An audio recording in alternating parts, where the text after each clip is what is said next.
Are you ready to grind? It's Sports 56 Grind Time with Peter Edmiston and Anthony Sane. Now, here's Peter and Anthony.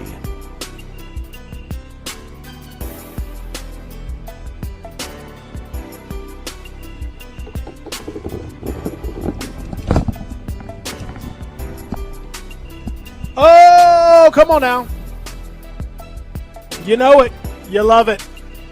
Ladies and gentlemen, welcome in.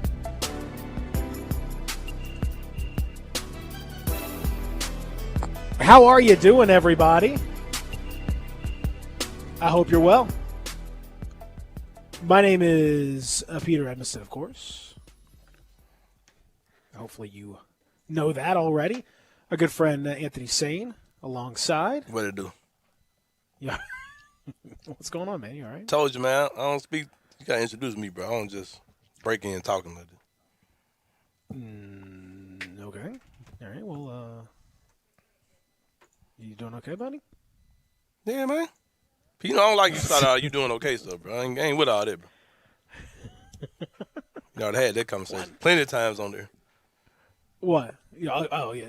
Well, you there's some things that just make you very you're very concerned about certain. Yep. Don't play about my name. Don't keep asking me am I okay after I tell you am I right. Are you okay though? For real? There, were you here the time that was it you or was it still with Zach when? Yeah, it was Zach when it's a big thing with me and Peter almost fell out about, bro. You know what I'm saying? They only let one of us go to Memphis, the Grizzlies media day, right? So it was either me or Peter had to go. So I'm like, all right, I'm not even gonna worry about it because I know Peter got 15 years seniority on me. So I'm like, all right, whatever. You know, I ain't gonna trip about it. So Peter just started, continuing to lowball me about the fact that he was going and I couldn't go like for about a week. So it came to a head one time on the air. I just had to just go in on him, man. He tried to lowball me. I was like, yeah, you should go to Memphis. You should go to Memphis Madness, man. Yeah, you probably enjoyed it. And it came off like he was saying, yeah, go do that because you sure ain't going to Thanks for letting me know because I wanted to ask him for some Tennessee Memphis Tigers tickets in Nashville. So it's over. No. It's over? Yeah, I'm going, though. I got to hit up my boy Mike.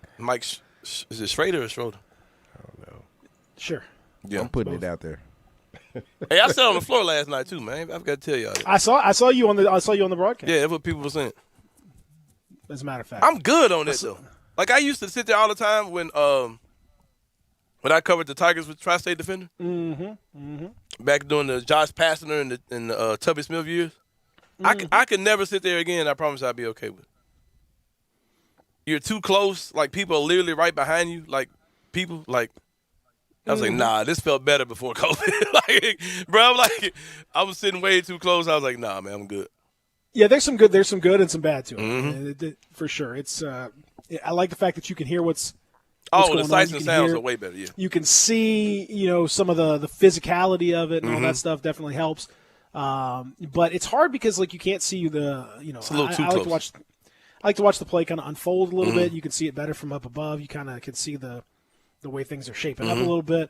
It's just it's there's good and bad. There's positives and negatives, just like everything else. Yeah. But we'll talk obviously about the Tiger game coming up. A big win over Tennessee Tech, no surprise there, and a whole bunch about what happened in the rest of college basketball as men's college basketball got underway in full force last night around the country. We'll talk a bunch about that. Grizzlies got some news, and it could well be the return of Dillon Brooks tonight. Ladies and gentlemen, could be the return of Dillon Brooks tonight. We'll talk about that. The Grizzlies and the Hornets. So a wonderful matchup between John Morant and LaMelo Ball. That's going to be an all-timer. You definitely want to go and get the popcorn ready for that one. Coming up in just a little bit, we're going to talk to John Gasway about college basketball. We'll talk to Rob Fisher later on about the Grizzlies and about the Hornets tonight. All of that coming to you in the Family Leisure Studios, where family and fun come together right here on Sports 56 and 98.5 FM. Again, go check out Family Leisure at 2120 Whitten Road, just north of I-40. Great savings going on right now as fall is here. Get the fire pits, get that outdoor heating so that you can enjoy the outdoors even when it gets a little bit chilly over at Family Leisure. Obviously, we have a whole bunch to get to on the program, and you can join us in that process. So 360-8255, 901-360-8255. That is the AutoZone listener line. That's how you get in touch with us on the phones. That's how you get in touch with us via text. That's how you get in touch with us just in general. We love for you to get in touch with us. So let's do it. Let's do it. Let's make it happen. Anthony Sane, what was your reaction? You were down there last night, as you said, courtside down there. Yeah. What did you make of the debut of Imani Bates, Jalen Duren, of Earl Timberlake, Josh Minot, Rasheed Wallace, Larry Brown, and so on and so forth? Mm-hmm. I'm gonna give you my quick story of how I got on the floor first. There's one Sports 56 seat, and I saw Eli there, and I was joking with Eli about letting me get that seat, and I was like, "Nah, Eli, I'm just joking. You good?" So I text Mike about it. I was Mike's, the PR guy. So I was like, "Hey, if there's a seat down, it looked like it was a seat for me." So I said, "Michael, there's a seat for me. Let me know. There's an extra seat. Let me know. If not, that's cool." He's like, "Yeah, that's a Sports 56 seat." I was like, "Well, I saw Eli here, but I don't see him sitting down here. Eli might just be walking the building. I don't know. I didn't know what Eli was doing. So I didn't see Eli down there. The game had already started. So I said, okay, I'll be down there later on. So I took a detour, and I went and hung out with some friends that were in the arena. So I said, okay, yeah. And so I kind of went the Family Circus route. You remember the old Family Circus cartoons where the little kid, Billy and aging Jeffy myself. and all that stuff. Yeah. Right. Where he would, anyway, he wouldn't go a straight line, where he walked all the way around on his way to somewhere. So I eventually got down there to courtside. And I saw Eli sitting in the Sports 56 seat. And I said, okay, well, I'm sure there are other seats. And I walked up, I was like, no, there aren't other seats. There's one. So I sat there, and it was like, it wasn't my seat or whatever, but like I said. But, yeah, that was me just bootlegging my way courtside. But sights and sounds from the game. Yeah, I got there. But in the second half, I went back upstairs. All right, sights and sounds of the game.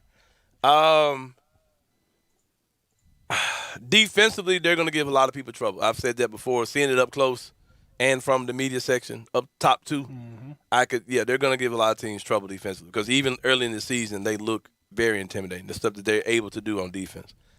Offensively, it looks like a lot of the stuff they've been doing in the past, like the sets they're running, but they just have Imani Bates, who can clean up a lot more messes than they had guys in the past. Because Imani Bates. Who said that? Who said that yesterday? It was you that said that. That's exactly right. I said that it's going to look a lot better when they got that guy. Yeah. Running. Jalen Duren is phenomenal.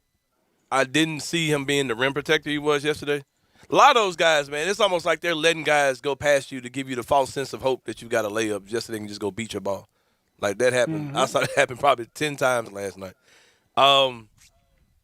Imani Bates is going to be incredible.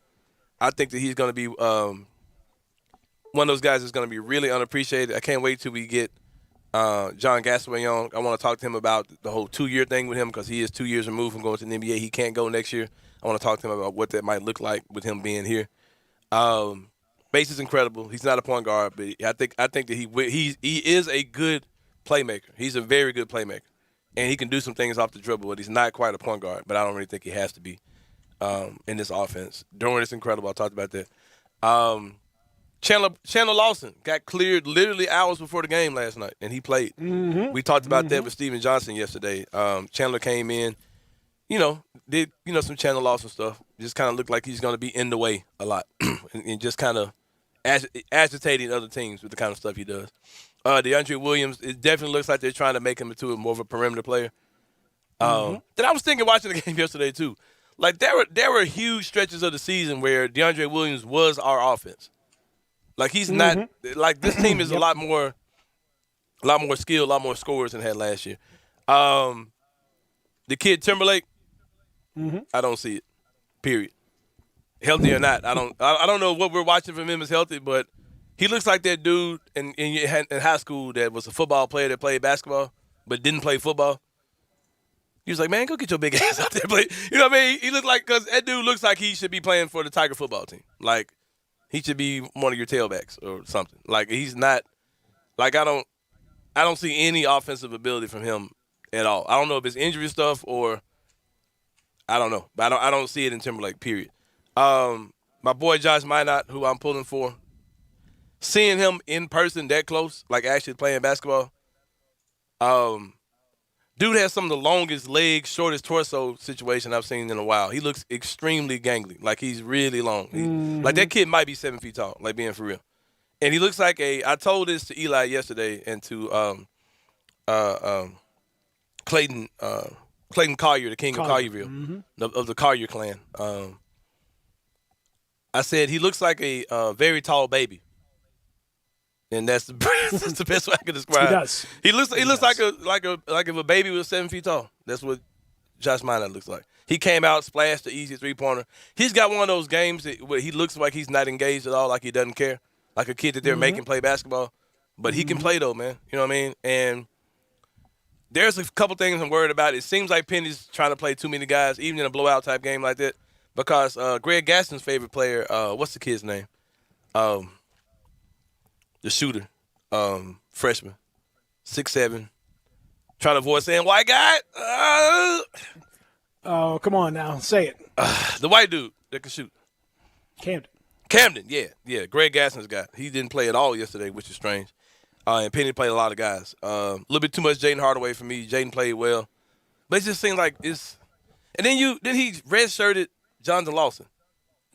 Like, what do you? I don't know. And I got my predictions how I think that's going to turn out. But I saw a lot of good stuff, man. This team's going to be good. And Landers Nolly, he was smooth, had a good game. My guy with the little shorts. You know how I am with names. Lester Ganonis. Wet. Like, that dude's jump shot looks better now.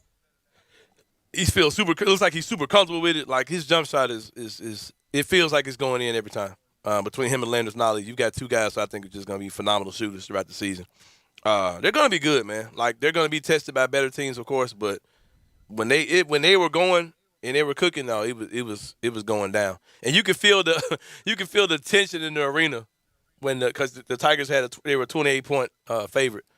I think that they were like shooting for like it looked like they were up by like around 20 for a lot of this late half of the second half. And it seems like they were trying to stretch it out a little bit more, and they came up a little short. But there was a big, little tension in the room, for the people who were playing 2 games last night. So, but yeah, they look good, man. They look good for sure. Yeah, I thought. I mean, again, from what you can take, it was exciting to see the first game. Period. I mean, that's the excitement of it. Watching Imani Bates, who again to me was just incredible, spectacular. Now, I mean, here's the thing. I do think I would like to see a little more driving from him. I thought he settled a little bit, but the jump shot was falling, so I can't really blame him for that. 4 of 7 from 3. You'll be fine with that. A few more drives would be nice. A little more offense. I mean, he was almost a little too unselfish at times. Yeah. Trying to get everybody else involved. Duran is going to be exactly what I expect him to be. Just a big time, like monster athlete. High motor, yeah. He's ridiculous. He eats, swallows up shots. Yep. Like he just guys are going to get in there and just get it swallowed up. A couple of the little dudes from Tennessee Tech, I just felt bad for him because it was never gonna happen for them. Again, you go back to what we talked about before. You mentioned Lester and how good he was, DeAndre Williams as well. I think DeAndre Williams and Jalen Duran as a tandem, that's a nice front court. It's going to be some A hell. lot of skill and a lot of defense too. Again, the fly in the ointment is Alex Lomax to me. Just out there. I just don't see it. I just don't see it. I don't see it. I don't see what we're doing here. Had a little bit of foul issue in the first half, but it didn't really matter. They were better to me without him. Again, I agree with you as far as Jaden Hardaway. There's just I don't know in a team that's this stacked. If you didn't play, you wouldn't know. You know what I mean? Seriously. I don't know. And I thought Landers Nolly too was something about Landers Nolly. I'm just not. I'm not feeling.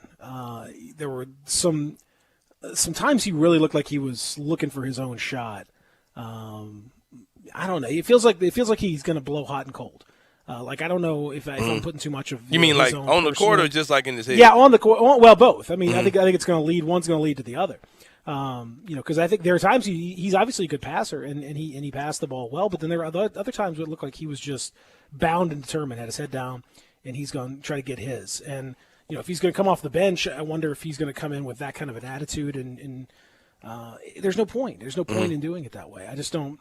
I don't get it. Again, the Alex Lomax thing, it sticks out like a sore thumb. Of your top 6 guys that you got, Duran, Bates, Quinones, DeAndre Williams, Lomax, and Landers Nolly, those are the guys that played the 6 most minutes at your, by far the most rotation minutes. 10 points, 12 points, 15 points, 17 points, 15 points, 0 points. One of these things is not like the other. It's I don't see it. I don't see it, and I don't know what the point is. I really don't, because defensively, there wasn't he's not necessarily doing a whole lot either. I think Memphis without Jalen Duren was interesting. This team is almost the opposite of last year's team and of the teams that we've seen from Penny, where last year and the year before you saw some really stuttering offense, but like some phenomenal, incredible defense. This team, when Duren was not on the floor, I thought they were really vulnerable defensively. You didn't see a lot of. Yeah. I don't know. They didn't defend the perimeter with a lot of force. Imani Bates got blown by a couple times by some really smaller guys. I don't think the perimeter defense is quite there yet, and I think they'll be a good defensive team. But I think a lot of it is going to rest on Jalen Duren, really kind of cleaning up a lot of messes inside. I didn't see it from them elsewhere, and to let Tennessee Tech. Ends up shooting 39% from the field, but a lot of that was, fairly late in the game. I mean, for most of the first half, they put up 41 points in the first half. I don't know offhand. I don't have the list in front of me, but I'm going to bet you that there were a few games that opponents, weren't going to put up 41 points against Memphis last year, period. Yeah. And so, defensive ratings, it was 94.2 adjusted defensive rating. Last year that was they averaged 87 points per night. So they're already kind of above that. That number would have been one of the like upper numbers that they put up there. I mean, they had some worse defensive performances, but so that's a little bit of a concern, especially against a team like Texas Tech that's just not very good. They're just not they were a 5-win team last year. They're not a talented team. And you could tell just kind of got a little iffy. But you know what? I mean, it's the first game of the season. No matter who it's against, you take it, you win, you're happy with it. Yep. The thing is, if you look around the rest of the conference too, it was rough. The top of the conference was supposed to be Memphis, Houston, Wichita State, UCF, right? I mean, that's right. The teams that you were expecting to see. Well, UCF plays tonight, so we'll see what happens against Robert Morris. But Wichita State hosted Jacksonville State. And Jacksonville State's not a bad team, actually. I mean, they are a tournament team at times, kind of a top 100 type opponent, maybe 125. Not great, but not terrible. But Jacksonville State was up at the half, was up for a lot of this game, and Wichita State ends up pulling it out 60-57. Go over to Houston. Houston, coming off a Final Four appearance and all the stuff that they've done, took overtime to beat Hofstra, and it really just took a collapse by Hofstra. And Hofstra's a bad team. Hofstra's not Jacksonville. Jacksonville State's a lot better than Hofstra. Hofstra, just kind of pooped the bed at the end of this game. They were up 66-57 with about 3 or 4 minutes left to play in the game, and just completely fell apart.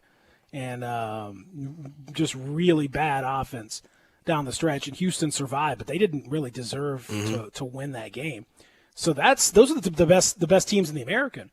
That's a little bit of an alarm bell going off for the rest of the conference. Because if you're not getting much from Houston, Wichita State, we'll see what happens with UCF. Then Memphis is going to have a huge load to carry when it comes to conference credibility. Those teams got to get better. Another thing I'm going to talk about, Texter says, why did Penny redshirt Jonathan Lawson instead of John Camden? I think John Camden will have moments where he's going to play, depending on matchups, especially if teams try to just lock down and try to play zone on us. I think a guy like Camden could get more minutes over Jonathan. Something I will say, though, man, and I'll stand on this. This almost is inevitable. There's going to have to be some transfer portal situations with this team this year. There's no way. It's just no way, man. It's too many guys, and he's trying to play too many guys, keep too many guys happy. And I'm looking at the box score now. Jaden Hardaway was seventh in minutes. It was only one. He was a 1 minute difference between him and ninth, but it's just too many guys, bro. And it's too many guys who are going to want to play, and guys who probably need a nice chunk of minutes to look like they're doing anything. You know what I mean? Earl Timberlake had 12 minutes yesterday, 2 points. You know what I mean? 1 rebound, 1 assist. I mean, you can't expect him. I don't really think he's that good, just being honest with you, but asking him to show you anything in 12 minutes just isn't. It's just not how it's going to work. I think that's definitely going to happen a lot. You're going to see some. This roster is not going to stay the same. There's no way. There's no way it's going to stay the same. I'm not trying to be negative. I'm not trying to put any kind of doom and gloom on the season, but I think this roster will have to contract itself to get better. For this season to be maximized, they're going to have to trim some of the fat on this roster, and it's just business. It's just the way that it is. Once guys kind of see, it's easy to talk about, everybody's just going to compete and everybody's going to, do whatever. But once you actually start playing games and you're not playing, then you're like, all right, let me make a decision, because it's a lot of guys on this team, man. And they're super talented, but I think in order for them to be maximized, they're going to have to trim some of the fat, period.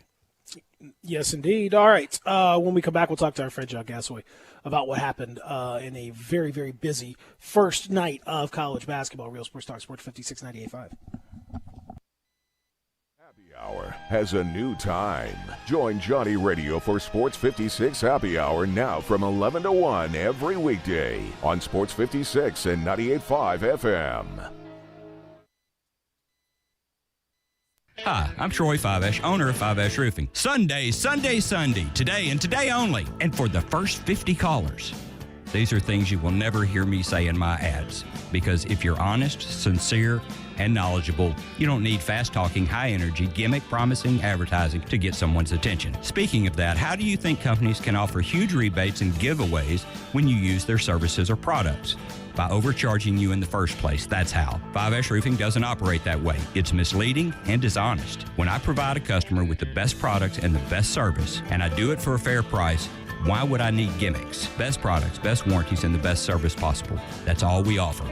Well, that and financing. 5S Roofing, proud partner of the Memphis Tigers and the official roofer of the Tigers home team. 5S Roofing, fair, honest, and ethical. 367-0050 or memphisroofer.com. 367-0050 or memphisroofer.com. 5S Roofing, it's what we do.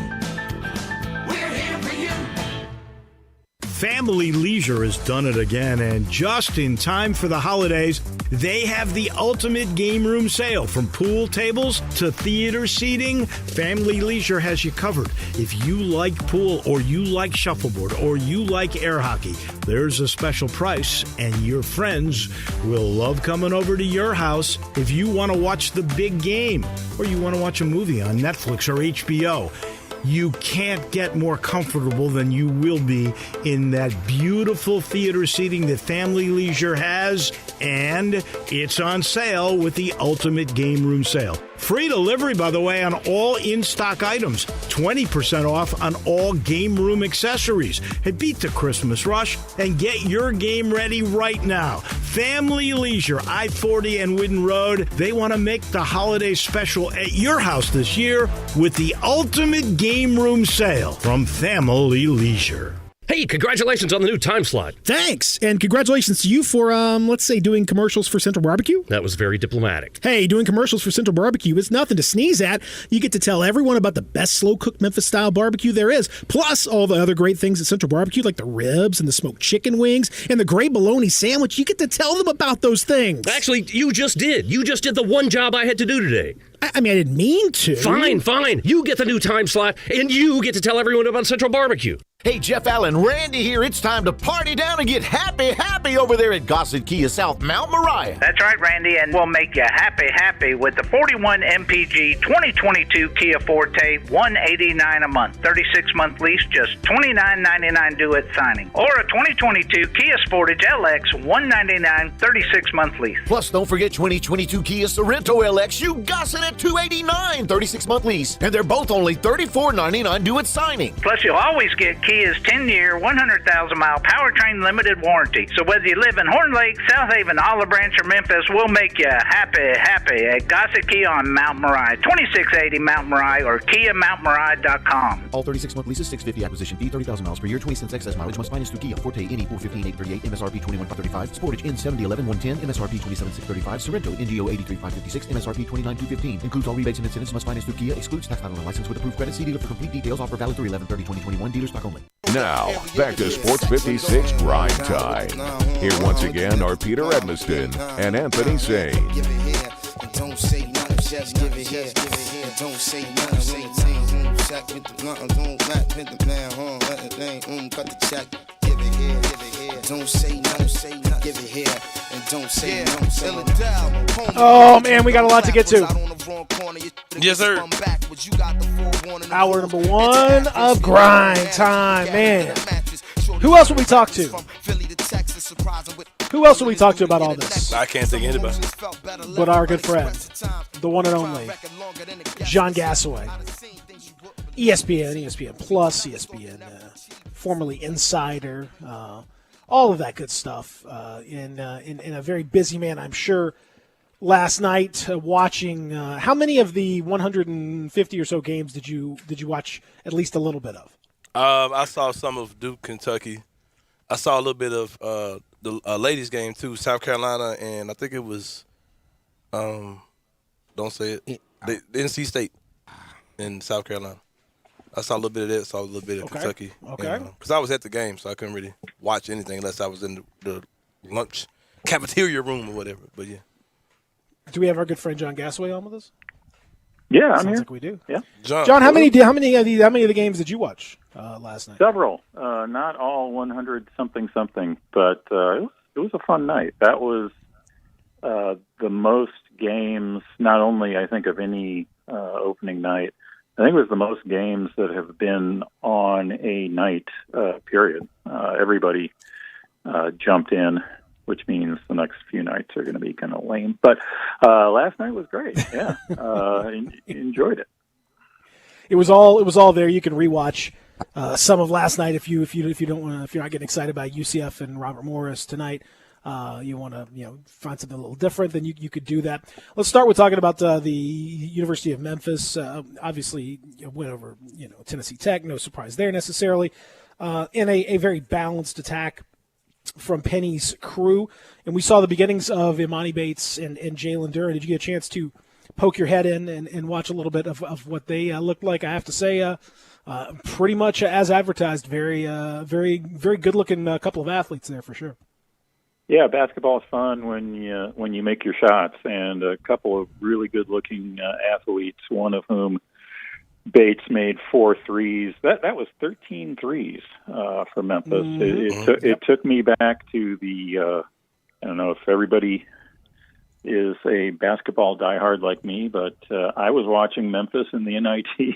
I remember when they made 14 threes against Colorado State, and I remember thinking, why can't it be like this forever? If you play incredible defense like you have pretty much all season long, speaking of last season, and then you make 14 threes, you're really hard to beat. So I don't know if Memphis will make 13 threes every game this season, but I like the talent. I like the good shooting. They only did it twice last year, John. So that was that game and one game against UCF. So right there, you've already gotten there. Continued great defense against opponents besides Tennessee Tech. If you want to spot the fly in the punch bowl, they still turned the ball over last night. But it was 40 minutes of garbage time, so I'm not going to get worked up about that. We'll see what the Tigers can do for real, but. everything that was expected, the veterans showed up too, along with the talented youngsters. So I've been saying all along in this preseason, I'm bullish, and it looks good so far. John, when you look at Emoni Bates with this situation where he's got to play 2 years away from, he has to wait, 2 years before he goes to the NBA. Just looking at things now, I know it's probably too early to predict. How do you feel that situation is going to turn out? Do you think he'll probably play 2 years in college? Do you think he'll do the G League route? Yeah. And also on top of that, do you think that that extra year, whether it's Memphis or in the G League or whatever he's doing, do you think that could kind of hurt his draft stock because they're giving him more, because it gives people more opportunities to kind of, dissect him or whatever? Yeah, I mean, short of an injury, I would hope not. There's a lot of precedent for it not hurting, whether you're talking, I mean, as far as, great NBA prospects who, for various reasons, did play their sophomore year. And I'm not saying Bates for sure will be a sophomore as opposed to G League, but just, thinking back to ancient dudes like Marcus Smart or Harrison Barnes, going way back, Blake Griffin played his sophomore year, which now seems ridiculous, but he did. In most of those cases, it made no change in the draft stock. And Griffin's, it went through the roof. It helped a lot. So I would expect to see something similar with Bates. Granted, he's already listed in the top 3, I think. And I mean, not that you can put a lot of weight in a 2023 mock draft. That's a ways off, but still, that's how good he is. And I would think that's the neighborhood that he's going to be in. Just speaking selfishly as a fan, I would love it if he would stay in Division I. He's free to spend that, year wherever he wants. But it's awful fun when it's at a team like this team this year, where he's surrounded with young and old talent, and one that we think is going to go to the NCAA tournament. What's not to like? So, fingers crossed. Before we you talk about Kentucky, Duke, the Kansas, Michigan State, the big ones of the Champions Classics, very interesting big time games there. Around the rest of college basketball, I don't endorse this sort of chicanery, John, and puerile humor. That's not me. I'm not a child. But somebody had photoshopped the Pitt logo into butt, and I thought that was appropriate based on what happened last night. I don't endorse that kind of thing, of course, but if somebody did that when you lose soundly at home to the Citadel, maybe that's not undeserved, to be honest with you. Between that and Virginia Navy and Georgia Tech losing, what we had a little ACC hiccup here. I know you don't want to judge the entire conference on this sort of thing, but that was a little weird. Man, I can only imagine what your follows look like. They're apparently a little different than mine. You didn't get the butt? You didn't get the Pitt butt script in there? Oh, it's fantastic. Peter, I was laughing like a 5-year-old. Peter, Anthony, and Ken Pomeroy. That's about it. And I'm missing all the good stuff, I have to retweet it next time, so you can't miss it. I have to retweet it so you can't miss it, because it made me laugh out. It made me laugh out loud, actually. Peter, definitely at me. Yeah, that sounds like quality content. Yeah.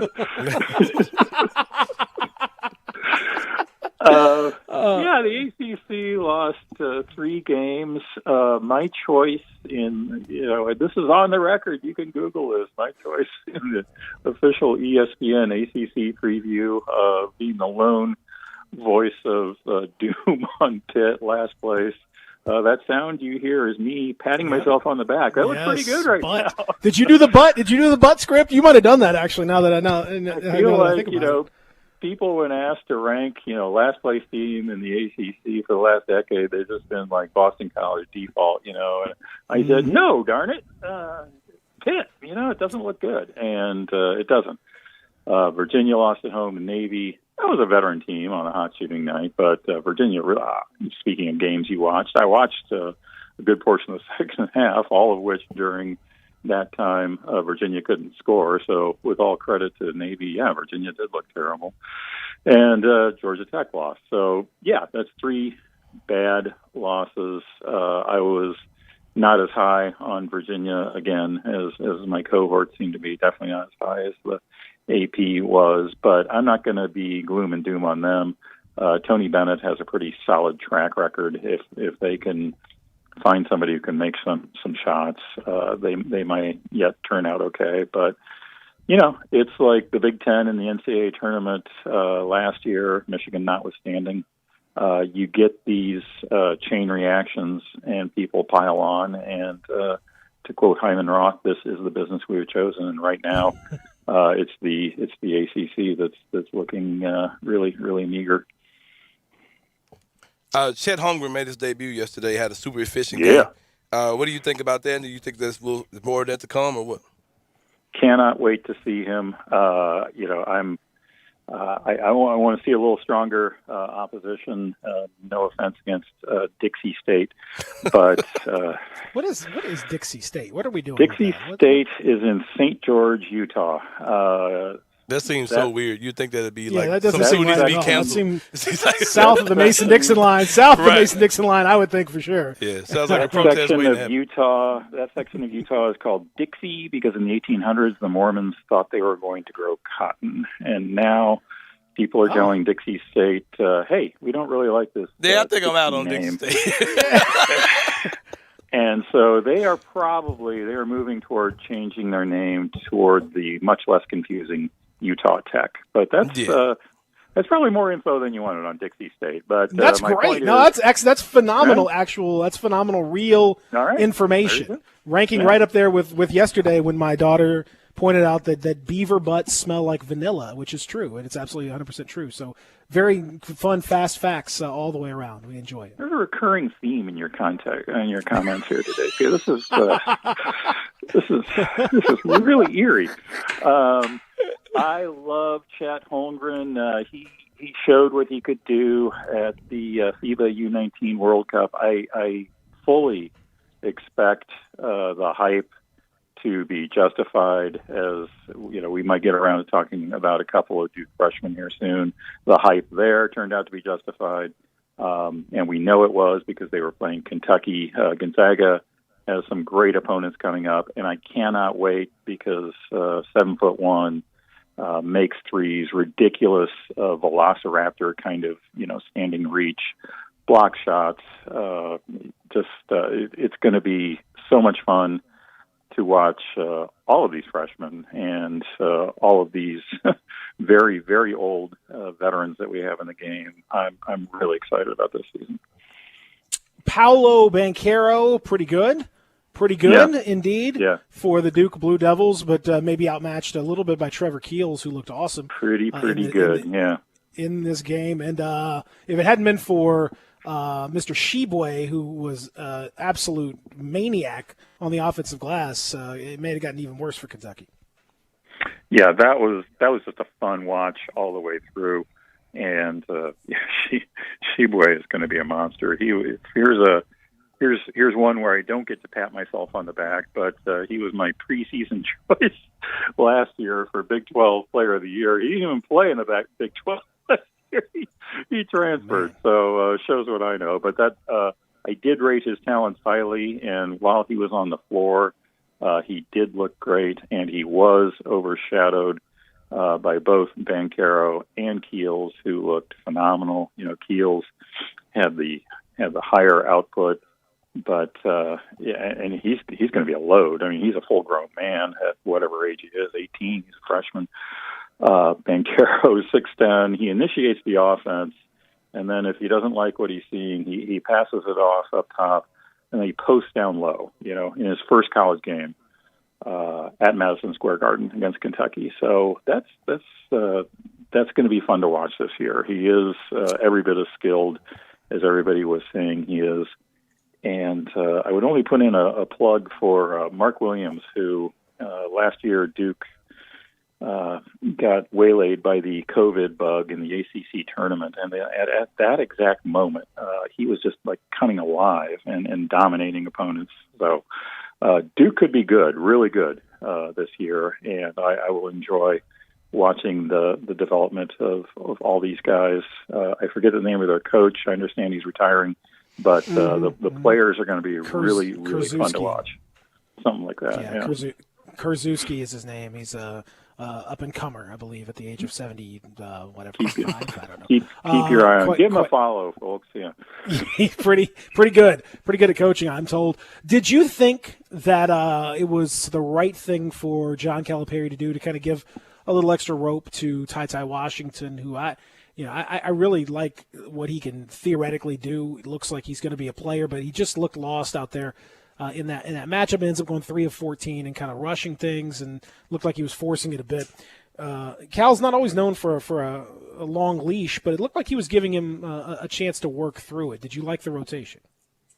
Yeah, he gave him 28, 30 minutes, I believe, and he missed a fair number of shots. But to be fair to Washington, everybody, not named Sheboy, missed shots for Kentucky. I forget what the exact number was, but I posted it. It was hideous.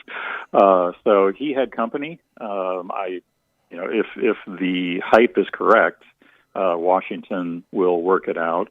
And like 2 times a decade with Calipari and guards, it turns out, whoops, the evaluators got this one a little off, or not developing as quickly, perhaps, as expected, And if that does happen, we've seen that, he meaning Calipari, he'll make the adjustment. But in the meantime, I think that's definitely the right call. And, there was a spurt late in the game where Kentucky looked like they were going to make it a contest.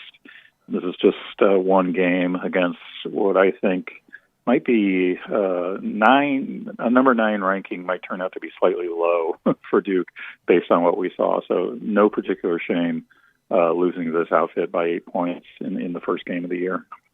How nauseous do you plan on getting from the Coach K self-love affair as his farewell tour kicks off? Well, Anthony, I've got, and I'm serious, I'm not joking. This sounds like a joke, but it's not. I've got 4,000 words loaded up the front next week. Yeah. And then after that, you can lob all of the tomatoes you want, but please.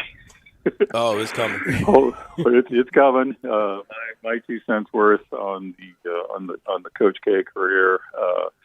It goes back a ways, though. It doesn't survey the whole thing, but just picks one particular team. But we'll hope for the best on that. And it's a big deal. He's the winningest coach ever.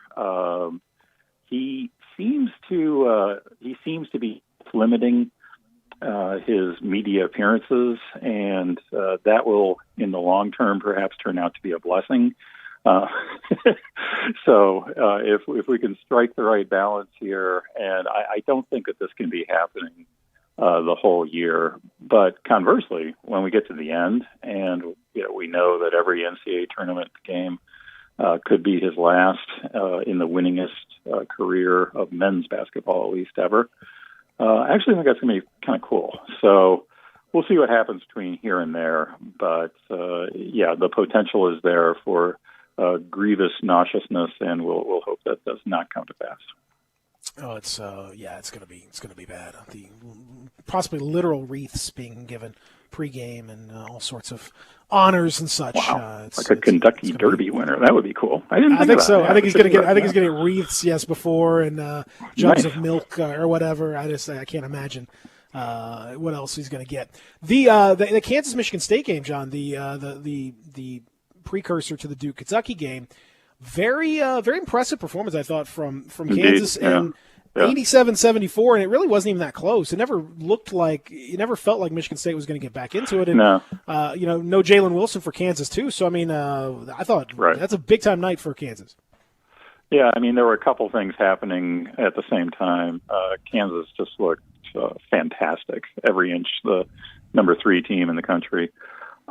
Michigan State didn't really show up, and by that I mean their veterans didn't really show up. They had a couple relative newcomers that did great, in fact, but guys like Gabe Brown that you think you would be counting on, it wasn't their night. So it was never really much of a contest, but man, if Kansas can do that night in, night out with the combination of Abachi and, of course, Arizona State transfer Remy Martin.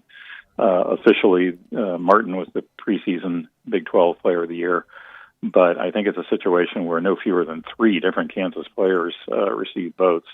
That's the kind of team they look like last night. Like they've got multiple guys who could walk off with the League Player of the Year award, and definitely look like a threat to push Gonzaga or anybody else who turns out to be the favorite and win it all. If indeed, Kansas isn't the favorite, which they look like they could be last night. Really impressive showing. Give me before we go, give me a quick look at Friday's big one, 2 and 4, UCLA, Villanova, both teams doing what they needed to do. Last night, you've got obviously Johnny Juzang. The Bruins look great. Colin Gillespie and the Wildcats. What do you want to see? What do you think is going to happen? Yeah, if I can say this about a game that tips at 11:30 Eastern on a Friday night, it's true. I mean, I really am very excited to see that because how many naps are you going to need, though, John? That's the important multiple, thing. Multiple. Yeah. Justin Moore for Villanova. And again, we're all talking. If you're not talking in a Champions Classic context, you're not talking about a shocking ACC upset, then you're talking about a blowout of a team that didn't have a quality opponent. Still, Justin Moore, really, really impressive. Start to the season, 27 points, didn't miss many shots, made 6 threes. So these are 2 solid Final Four candidates. A lot of discussion in UCLA in the preseason and now in the season period. Are they for real? Are they not? They had a losing streak at the end of the season. They almost lost Michigan State in the first 4. Yeah, but they almost beat Gonzaga in the Final Four. Who's the real UCLA here? I do know that Juzang is real and could win the Wooden Award. His NCAA tournament was no mistake, and I cannot wait for that game Friday night. Well, we cannot wait to read about it, to read your novella on Mike Krzyzewski and so much more that you've got. I'm looking forward to it, and I'll send you tentatively the scheduled for script. Tuesday. Y'all come. Yeah, ESPN.com. Thank you. I can't wait because we'll talk about it on Wednesday. We'll get a chance to review it, and I'll send you the butt script here in just a little bit. So I'll just text that to you so you can have that for your use later on, I'm sure. All right, John Gassaway, thank you so much. Thank you, Anthony. Thank you, Peter. Oh, yeah, man. See ya. He's our buddy, John Gassaway. He's the best. Love John. Love talking hoops with our good friend, John Gassaway. When we come back, we'll talk a little bit about what we saw last night around college hoops. Also, we'll get into some NBA. Of course, tonight, a big return potentially of Dylan Brooks. We'll talk to Rob Fisher about that coming up as well. So a lot to get to here on the program. Stick around. Real Sports Talk, Sports 56 98.5. Hi, everybody. This is Dave Woloshin, and I've moved now. You can catch me with all my friends from 10 to 11. We'll go all over the country to bring you whatever is happening that day. Wallow and Friends from 10 to 11 on Sports 56 and 98.5. The holidays are fast approaching, so start on your list now at Mid-South Hobbies. E-Flight Airplanes, Athearn Trains. Mid-South Hobbies has a huge selection of cars, trucks, and boats from Arma, Losi, Axial 1/10 and 1/24 scale cars, trucks, and crawlers. Spectrum batteries and all accessories are here now. Santa shops local. Hope you do too. Make your holidays fun and exciting at Mid-South Hobbies. Open 7 days a week at 4862 Summer at Mendenhall. Call 901-682-9402 for more details and information. Merry Christmas and Happy Holidays from Mid-South Hobbies.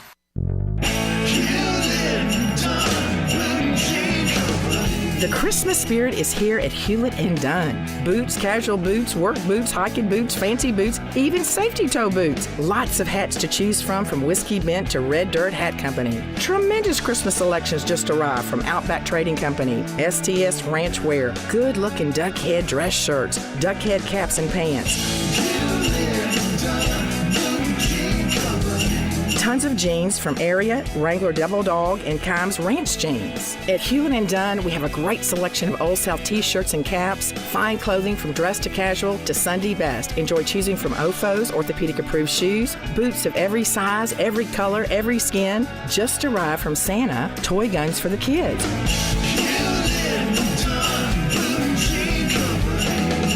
Hewlett & Dunn, from our family to your family since 1961. Merry Christmas. I want to do some bragging rights. Hey, I was just the other day overhearing a conversation with Big Mike, the manager of DeSoto Auto Sales. They've got people buying cars all over the country. North Carolina, South Carolina, Georgia, Alabama, Arkansas, Texas. People from all over the country buy cars at DeSoto Auto Sales in Olive Branch, Mississippi. Why? DeSoto Auto Sales has the most stringent car inspection in America. They get it right the first time. Quality and low mileage, factory warranty on most vehicles. My favorite part is the people who work there. Big Mike, all the employees are professional, friendly, and go that extra mile. Expect as you walk in the door, you're treated like family. DeSoto Auto Sales understands your time matters. We can help you find your dream car and get all the paperwork finished in less than an hour. Come see us at DeSoto Auto Sales and be part of our family. Have a great buying experience every time. 662-890-7184. You don't think about a lawyer until something goes wrong. When that happens, let attorney Stephen Leffler fight for you and your family. You don't leave the house in the morning expecting an accident, but it happens every day. A car wreck, you slip and fall, or you get accused of a crime and find yourself fighting for your reputation. Stephen Leffler has been fighting for you for over 35 years. Don't do it alone. Let Stephen Leffler fight your battles for you. Call Stephen Leffler, 901-527-8830, or go to LefflerLaw.com. Here to fight for you and your loved ones. Now, back to Sports 56 Grind Time. Here once again are Peter Edmiston and Anthony Sane. About so small, about this length, about this width, about this flow, about this gift. Yeah. The Moet, let's chill with some Alizé. Enough stressing all day. Let me massage your mind as my mental starts. Today I decided to do the show from the my backyard. You know, I just felt like it was the right. Yeah, Palatial Estates or Hernando, Mississippi. Oh, you balling, man. Looking good. Yeah, it just felt like it was the right time, you know, to get out by the pool, you know, get the palm trees out there and just. You're clipping into your background. That's, you know, I guess that weather. That's just the shadows. That's what I mean. It's a weather thing. It's a weather thing. It's an optical illusion. It's like the aurora borealis. Oh, it's the water. The water behind you and stuff. Yeah, I got there's a lot of salt water. I'm down here on the coast, and you know, so the salt in the air obviously gets in the camera sometimes, and you know, I can make it look like I'm behind some kind of virtual background, but that would be silly. I'm definitely not that. So it's just obviously it's an optical illusion right there. Yeah, don't get it twisted. I'm in full HD, and Anthony and Derry are in SD. Man, what this is? They're on the antenna back from black and white, basically from that 1955 or so. So we were talking about the game last night, and it was nice to see. It was nice to see college basketball back, and I enjoyed watching. I flipped around, watched a bunch of games, and enjoyed having it back. I mean, I was reminded, especially at the end of that Hofstra-Houston game, of the quality difference between the NBA and college. It continues to be, huge. But the fouling stuff and all that, it drives me crazy, and it reminds me of what's going on in the NBA right now, which I think. Do you know anyone who's complaining about the new fouling? Man, situation? I love it. The games look incredible to watch. NBA games look so much more fun. Better, bro. So much more fun, so much better. It makes more sense. Guys doing dumb stuff, and they get called for an offensive foul if they lean into a guy. It's just like it's logic. Like it's just logical. Yep. For all these years, we've been saying like, fixed it, bro. They fixed it for sure. It's great. Except three dudes crying. James Harden. James Harden is the one who's crying the most, which I'm shocked by. Well, I'm not shocked by, but I'm a little bit surprised by. Damian Lillard. Damian Lillard saying, I feel the way the game is being officiated is unacceptable. I felt like coming in, the rule change wouldn't affect me because I don't trick the referees. I don't do the trick plays. It's unacceptable. Lillard has gone from 7.2 free throws per game to 3.2 free throws per game. That's the largest dip of any player so far in the league. Brad Beal's gone from almost 8 to 4. Trae Young gone from 8.7 to 5.3. James Harden 7.3 to 4.6. Donovan Mitchell 6 to 4. Luka 7 to 5. And a lot of guys dipping. I did notice, by the way, doing a little research, Ja Morant has gone up 5.9 to 6.3 this year. You want to talk about a real baller. That's real baller stuff right there.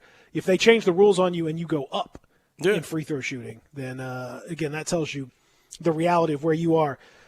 Can you believe the amount of whining and crying about this? Yeah, it's crazy. It is really ticking me off because the thing is with Dame, guys like Dame, guys like Trae Young, even James Harden, when you look at guys like that who've been getting those BS calls their entire career, they don't realize that they've been giving those BS calls their entire because they've gotten them forever. You know what I mean? But if you're a guy like Ja who's been begging for calls for the last 3 years, and you're getting them, you can feel the difference in it. You know what I mean? Like those questions, like, I don't. It just feels so unfair. Because no, it felt unfair when you were getting treated like a superstar, like day one, Trae Young. You know what I mean? Like, because I was watching stuff last year. I'm like, bro, why is Trae Young getting these calls? Like, bro, you're good, but you're not. Like, why are we giving you James Harden calls? You know what I mean? And I'm surprised that. Now I'm gonna tell you why I commend a guy who benefited a lot from the weird non-basketball plays. But he stepped his game up, and he's still been hooping. Donovan Mitchell, man. You haven't heard him complain at all. He's adjusted his game to it pretty well. I think his scoring might have went down, but you haven't. He's a little bit. Yeah, but he hasn't complained about it. He's adjusted his game, and they're still, one of the top teams in the NBA. But yeah, I'm enjoying seeing these guys cry about it, and I'm more so than that, I'm enjoying just great basketball to watch. And it's without all the stoppage and play. And guys are just out there hooping, and they're having to adjust their games, and I love it, man. I love it for sure. Well, it's made for a much better product. That's the number one thing is it's made for a much better product. So you can look out there and you can feel like it's a legitimate thing. Like all the nonsense, maybe not all the nonsense, but a lot of the nonsense has been taken out of the game, and it's just a much more. It's so much more enjoyable to watch. It feels more logical. You got guys jumping in and doing stuff, and when you like Karl Anthony Towns, we saw the first play on Monday night against the Grizzlies. He takes a 3-pointer and splays his legs out, attempting to get called or get a foul called, and he ends up getting called for an offensive foul because that's not how you shoot. That's not how you naturally shoot. It's an unnatural position. I love it, man. It's great. It just makes it so much. So I commend. The officiating crews, they said they're going to work on the take fouls next, which would be great as well, where guys end up fouling to avoid giving away a fast break. I think that would be great too if we find a way to get rid of that. That's good use of officiating. It's good use of guys looking and finally using some common sense in all this, which it seems as though we've not really been able to use. I wish they would stop the charges on highlight dunks, like when guys getting dunked on. It's 2 points. Like we're not doing any kind of neutral zone. None of that. Like all that, like you said, fast breaks, like 24 second shot clock violations. If they're gone with the ball, play ball. You know what I mean? I think anything that takes points off the board or takes away the highlights for the fun of the game, I think they need to change it.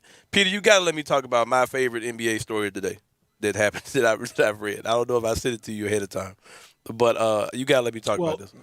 Okay, well, how about hour number 2? Yeah, hour number 2. Yeah, right. Of course. I can't wait to hear it. Hour number 2, we'll talk about that and more. Rob Fisher joining us as well as we continue here. Real Sports Talk, Sports 56, 98.5.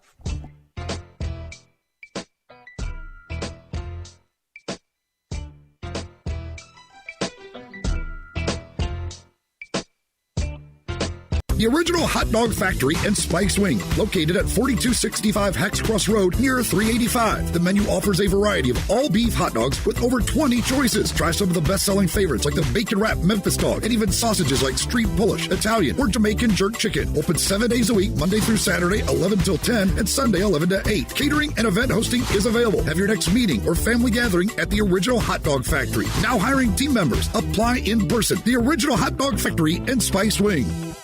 Napa know-how. Right now, a 5-quart jug of Napa full synthetic motor oil is only $19.99. It's the hottest deal of the year for the coldest time of the year. So if you're in your car right now, there's no need to turn on the heat. I'm about to read this sizzler again. That's Napa full synthetic for a hot $19.99. Quality parts, helpful people. That's Napa know-how. Napa know-how. At participating locations does not include taxes and fees. Advertised sale price not available in some states. Offer ends 12/31/21. I'm Gary York. I'm the service director at Lexus of Memphis. Our service department wants to be more than just a place where you get your oil changed. We do glass repair, windshield replacement, recalibration of your camera and sonar systems, even wheel repair, tire replacement, all the things you would expect from a luxury automotive dealer. Please check out our website. You can schedule your appointment, check out our specials, hours of operation, or if you'd like to do it in person, please reach out to one of our associates at 901-271-5199. It's time to call Doug and Colin Brown for your house. Looking to buy or sell a home in Mississippi? Rely on Doug and Colin Brown, $1 Million Realtors at Regency Realty in Mississippi. This father-son combo will help you find your next dream home. With decades of experience, Doug and Colin Brown put honesty, integrity, and clients first. Call Doug and Colin Brown in Mississippi at 901-598-9168. Regency Realty, 901-350-5050. Hey all, Johnny Radio here from Sports 56. They're letting me loose this Friday at Town Village, Audubon Park. Come hang with me from 11 to 1, have some Q from Three Little Pigs Barbecue, gift cards from Neil's, and from my chiropractor, Dr. Star Cheshire. He's going to back your back up. I'll also be throwing out some Tiger football and basketball tickets, so get yourself here Friday, 11 to 1, Town Village, Audubon Park, at the corner of Park and Cherry, with me, Johnny Radio on Sports 56, 98.5 FM. We are Sports 56 WHBQ Memphis and W253DF Memphis, Flynn Broadcasting Stations. Now, back to Sports 56 Grind Time. Here once again are Peter Edmiston and Anthony Singh. I can make you put your phone down. You ain't gonna text no one when you with me. I can make you put your phone down. So you can show me attention. And I'll cut mine off too. Boy, that I have when I listen. Hour number 2. I moved to a little bit of a different area on the estate. Every time you get a Just felt like the vibes were better over here. on the west side, huh? On the west side. That's so I hope that's okay with everybody. You see my nice little pool, and you see how it kind of dips out at the back there. That's my little special zone. Got your infinity pool going on. Yeah. You know, just like I said, this is my winter home. So I mean, I'm here just for a little while and come back. You know, different stuff. So I like to just kind of mess around a little bit. You know, I do okay. I do okay for myself. Yeah. Hour number 2 is here. You know, it's only a few people that understand the life like this. There's only a few people. Yeah. Understand, and you know, one of them, of course, you know, Anthony Sane, as a pop star. I don't even know how to swim. What I know about it.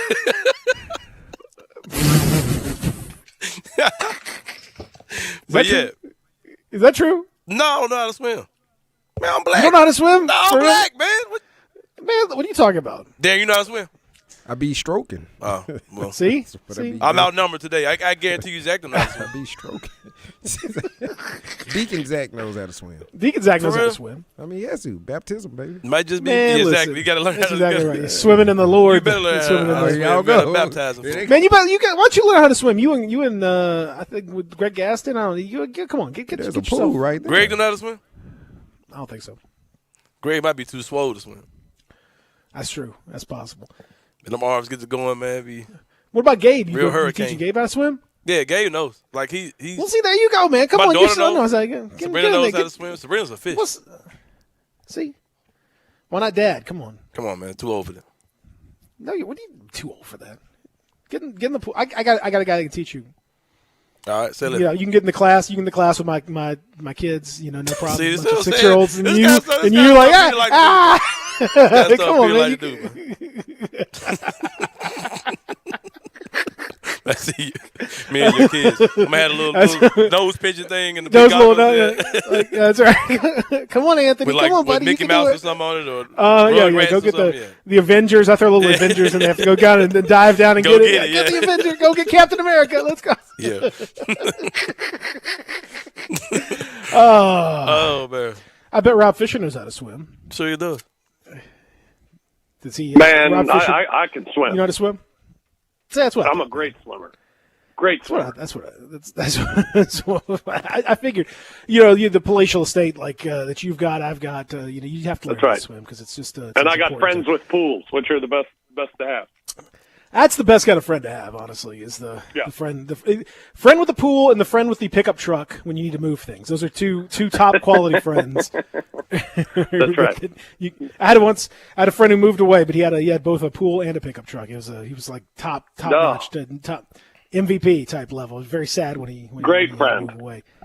I don't know his name, so I just knew I'd call him and when I need go, hey man, can I go swimming? Hey, can I... He was just in my phone as pool and truck guy. Can I get the kids out of the house? Hey man, can we come over there and swim a little bit? Come on, man. He had the best backyard ever. Oh my God, it was it's incredible. He had a built-in bar and had TVs all over the thing in the backyard. Oh my God, it was great friend. So sad when he moved away. So sad. Rob Fisher, I hope you're doing good, buddy. Yeah. It's a big night. Tonight you've got LaMelo versus Ja. Probably the most exciting point guard matchup that you could have in the NBA, and you got it for us tonight on Bally Sports. How you feeling, buddy? I like it, and that's actually our three-pointer on the pregame show tonight on Grizzlies Live, the most anticipated Ja matchup. Which one would be your favorite? And this is certainly one of the candidates. LaMelo he's been terrific coming off a triple-double in Los Angeles against the Lakers, so I look forward to it. The Hornets have become one of those teams that you just never cared to watch, and now they're becoming watchable and kind of fun to watch. So I'm looking forward to it tonight. How much do you think that I want to say that last year in this matchup, LaMelo kind of got the best of Ja. How much do you think that? And Ja, you interviewed Ja as well. He's one of those guys that denies that he cares about these type of matchups, but he does. You know what I mean? So what do you expect to see from him as far as trying to get the edge over LaMelo Ball, a guy who a lot of people crowned to be better than Ja last year? So what do you think that you'll see from Ja tonight in that one-on-one matchup? Well, I'm with you. I think Ja will get up for matchups. I think Ja is on the trajectory to be an all-star, and I think if you're going to be an all-star, these are the matchups that people want to see, and these are the matchups that people do anticipate, and you got to get the better of it. And most importantly, and Ja would say most importantly, is getting the win, definitely. And if the Grizzlies are going to win, you expect Ja's going to be good to great. So I just expect Ja to keep doing what he's doing, and what he's doing has been pretty remarkable to start this season. So. I think it probably means a little bit more to him, and you're right. He would definitely deny it, but but come on, man. I mean, of course, we've seen that through the years. Marc Gasol always got up for the biggest challenges at his position. Jonas Valanciunas got up for those challenges as well, and I think we've seen it with Ja, not just playing LaMelo Ball, but playing Charlotte. It's almost right hometown for Ja, and we saw his first game against Charlotte. He got the game winner, and so I think playing Charlotte also has a little bit to do with it too. Well, I think that's a big part of it, and it continues. The start to the Grizzlies season that has been playing quality teams in Charlotte. I know 5-7, they've kind of hit a little bit of a slide, but they've looked probably better than you would have expected this year, and at least at the beginning of the season. Now they went on that road trip that they're finishing up tonight, and it did not go well for them, to say the least, as they got smacked around a little bit. But I still think a quality team at the end, and you saw how close they were the other night against the Lakers. But the Grizzlies, Fish, when they've played these teams, they've had, out of the 10 games we've seen 3 that have just been like miserable efforts, and the rest have been excellent, even in the losses. Could have had that 7th win in that Laker game. What happens to this team? Why do they have these games where they just seem to fall apart when most of the time they're extremely good and extremely fun to watch? Well, I think if you looked over the course of the season, you'd just say, well, those games happen. But they've happened in the first 10 games of the season, and there have been a few of them. So I don't know. I think part of it could be they just haven't been very good defensively. And, those games that you've seen that the Grizzlies have fallen behind big, and, the Miami game and the DC game especially, the effort wasn't good enough defensively. And then all of a sudden you're down 12, 13 points in the first quarter, and you start making shots, and you just can't catch them. You're trying to play catch up all night, and I think it just makes it for a long night. You just keep digging the hole bigger and bigger and bigger, and that's happened a few times with them. And I think also we've seen on a few occasions where when the defense isn't playing well, it makes the offense suffer as well. And not being able to play at the pace that you want to play at, and not being able to get up and down the floor, not being able to get out in transition, that certainly hurts the offense. So when you're taking the ball out of your basket every possession, it's really tough to get going. And, the Washington game, there was just never a flow. Miami, you fall behind big to Miami, it's like you're down even bigger because of how good they are defensively. And so I think those games do just happen, but I think it's also a product of the Grizzlies not playing very well defensively to start the season. That you're going to have games that you're getting down too big, and it's too big of a gap to close. And hopefully, the defense individually can pick up, and hopefully the return of Dylan Brooks will improve the defense as well. All right, watch this, Rob. Taylor, not Coach Jenkins, Taylor said the other night when talking to Peter that did I do okay? That didn't feel right at all. But, yeah. That's good. Taylor said that TT said that TJ said that that you might see. He pretty much said without saying that you may see more of Jaren Jackson in the center, and the people kind of assume that it might mean that he's going to be maybe starting the center soon. What do you think that means from his reaction to Peter's question? And do you think that you could see possibly Steven Adams coming off the bench soon, or what do you think that looks like? I don't know.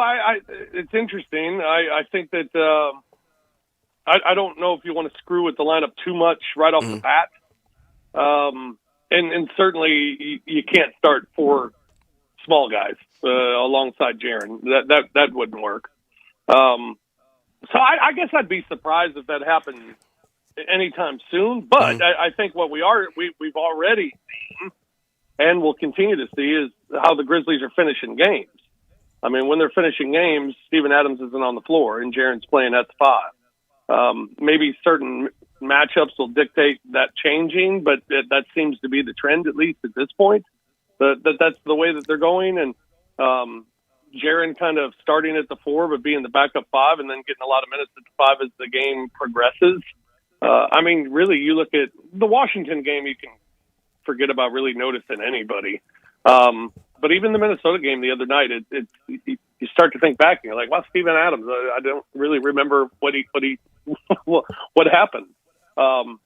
It was a lot more I think it's becoming more noticeable that Jaren's getting more minutes at the 5 and Steven Adams' role is kind of diminishing, I guess. But I don't think it'll be a change in starting lineup anytime soon. That would surprise me. I think it kind of would screw up the flow bringing Steven Adams off the bench more than anything. And he works well with Ja, and Ja has been getting going in the first quarters, and the screens that he sets and the screen assists that he gets. Right. I'd be surprised if any change like that happens soon. But I think we'll continue to see Jaren playing at the 5, which, I was against that in the past, but he seems to be playing better when given that opportunity. I think he's rebounding the ball pretty well. He's blocking shots really well.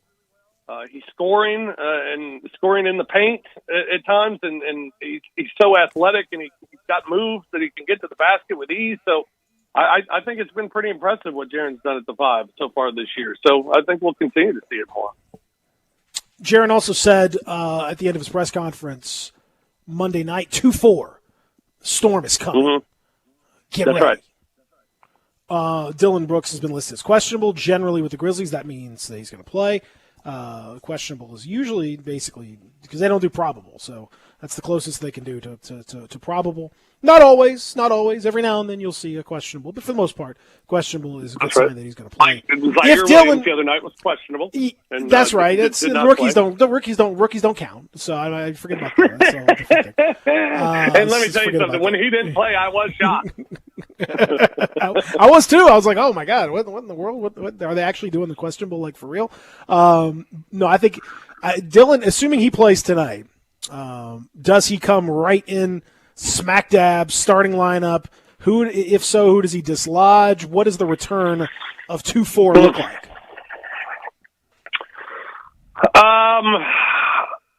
I don't know.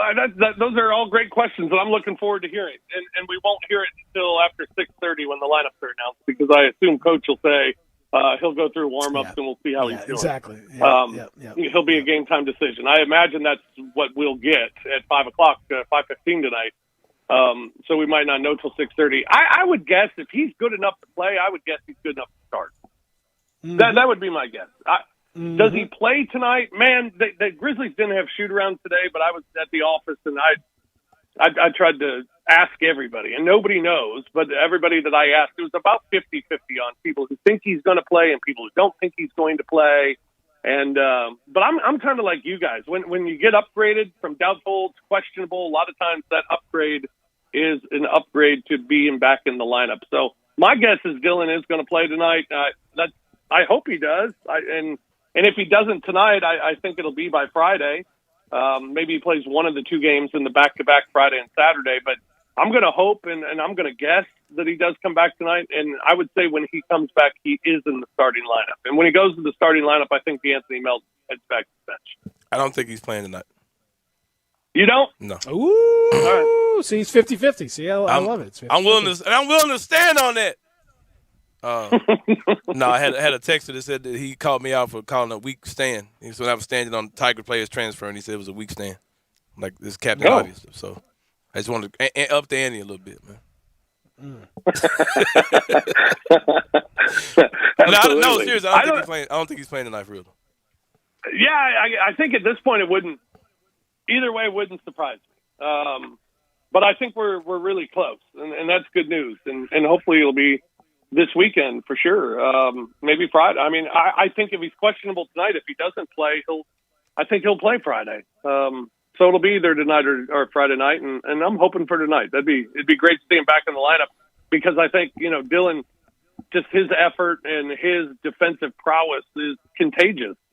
And we've seen that, and his energy is contagious. And, the team could use this at times, and instead of getting in those lulls and falling behind, to have a guy out there that's a stopper, I think would be great. And, Dylan's itching to get back out there too, kind of build off what he finished last season with. And when he does, I think it'll be a big boost for this team. So I'm hoping tonight, but I don't know. I don't know about tonight.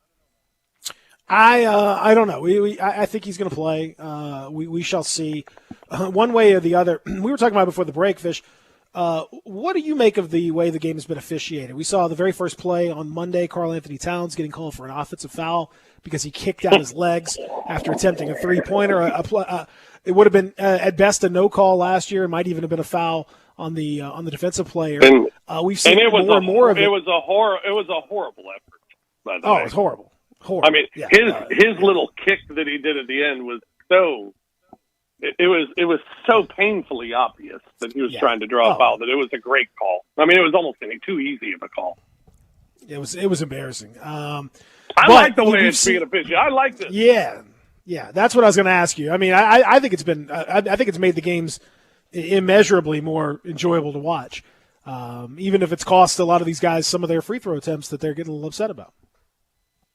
Yeah, too bad. I mean, the games are going quicker. There are fewer free throws, and it's it was just such a hard part of the game to watch, such a frustrating part of the game to watch. I mean, through the years, James Harden, Trae Young, just those two guys are the two that stand out to me the most. And it was just, it's hard enough to defend these guys, and when they're drawing fouls in the fashion that they were, it was hard to watch.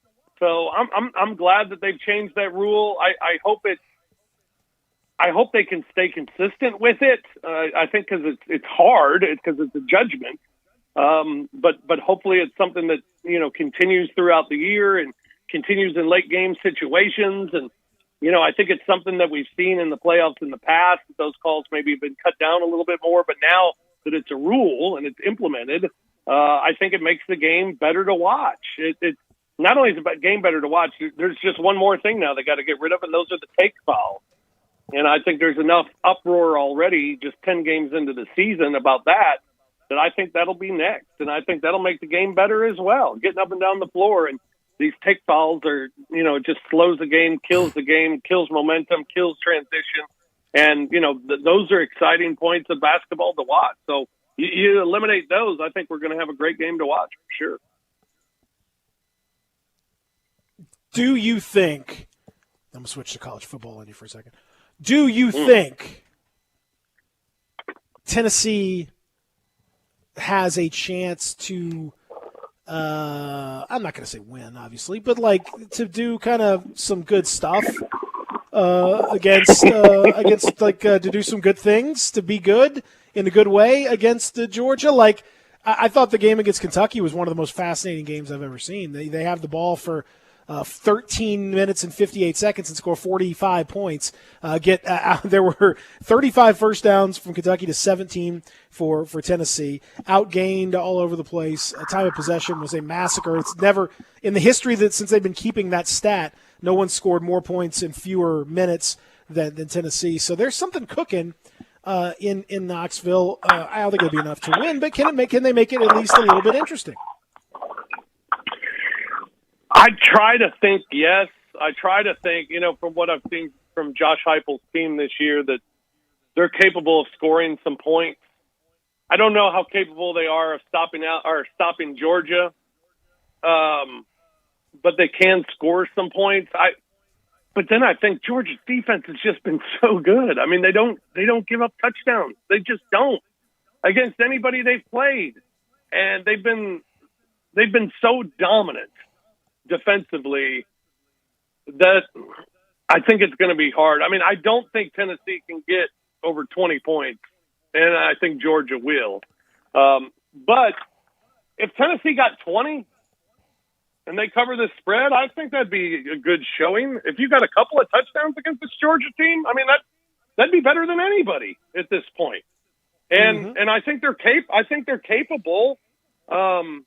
Isn't Georgia due a little bit of a hiccup game? I mean, just kind of. Well, and I've thought that just about every week. I keep thinking the same thing, but it just hasn't happened. But I mean, Heupel offensively, what they did at Mizzou and what they did at UCF, and there's no reason to think that he won't have something planned that'll give them opportunities to score. But man, personnel-wise, Georgia's just so good. I'm going to say Tennessee. If team total, if it was 20, is the over/under, I'd probably go under. But I think they can be right around there. I look forward to it. I think I'm with you a little bit. I think I don't know. There's some decent stuff happening there. Did you? What do you make of the close calls that we saw in the loss too? I mean, Alabama, that was not the best effort that we've seen, to say the least. Michigan State obviously just kind of looked terrible in their matchup. Yeah. We saw the likes of Ohio State and Oregon kind of sort of going through the motions a little bit. What did you make of it? Is this kind of the way it goes at this point in the season? Anything to take from those? Well, I think there are a couple things to take from them, that you can have letdown games over the course of the season where you don't play your best. The key is to still win them. And some teams did, and some teams did not. And like I said last week, when you're looking at the rankings, I think resume and what you actually have accomplished and losses actually should matter. In a 12-game schedule, every game is of utmost importance. And you can't take a week off and have a loss and it not matter. So for Alabama and Ohio State and Oregon to get those wins, I think that should matter as well, that regardless of how they got the win, they still got the win. concerning for those teams? Yeah, I mean, Ohio State looks like they could still be beat. Alabama, I guess, is a little concerning because they looked beatable last week, and I just don't think they're the dominant team on both sides of the ball that we've seen in the past. But are they deserving of a number 2 ranking? Yeah, maybe. And I think that's how far Georgia has separated themselves from everybody else in the country, because they haven't had that sort of down week. And you asked before, aren't they kind of due for it? Well, you expect it at some point, but Georgia has gone unscathed and really not even challenged at this point. So they were for almost the first half against Florida, but almost the first half turned it into a 3-point deficit to a 24-point deficit in a matter of 2 minutes. So I think it just shows the separation between Georgia and everybody else more than anything. But it again goes back to, if you have that off week, you still got to come away with a win. And those teams were able to do it. Michigan State was not. And I think Michigan State needs to be punished heavily for it. What do you make of Florida at this point? And, I saw, obviously Dan Mullen, went ahead and, axed Todd Grantham and the O-line coach and all that stuff. He can't last either, can he? I mean, this is miserable. No, I thought about it last week and thought about Dan Mullen getting on the hot seat, going into next year. But I thought South Carolina was a game that would make it better, at least for a week. And maybe next year you start thinking, all right, we better turn things around this year, or maybe he gets himself in trouble. And then you lose in the fashion that you did to South Carolina.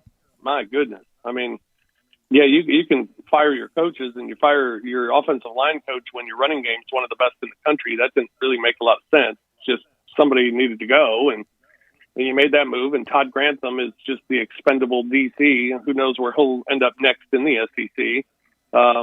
So he was expendable. He's gone. I don't know. And Dan Mullen, man, when Dan Mullen gets down and when people get against Dan Mullen, it is sad Dan Mullen. He is just not the jovial guy that he likes to be. And I love sad Dan Mullen because his quotes are just great. And now he's catching hell for talking about not recruiting in season. And their recruiting just isn't good enough. It's not good enough for SEC standards, not good enough for Florida standards. It needs to be a lot better, and that's going to continue to be a bugaboo for him into the off season. So I don't think anything will be done before this season's up. Now, you'll beat Samford this week, but you go on and you lose a game like Florida State. And the way Florida State's program is right now, I'm not ruling out him being let go after this season. I don't think it'll happen. I think he'll be back next year coming in under pressure starting the season. But it wouldn't shock me because right now this looks like a team that's quit. This team looks like Florida State. They look like a team that's quit on their coaches. They look like a team that I don't know. They've gone from looking like in that Alabama game, how competitive they were, to just not being able to compete and just not playing hard.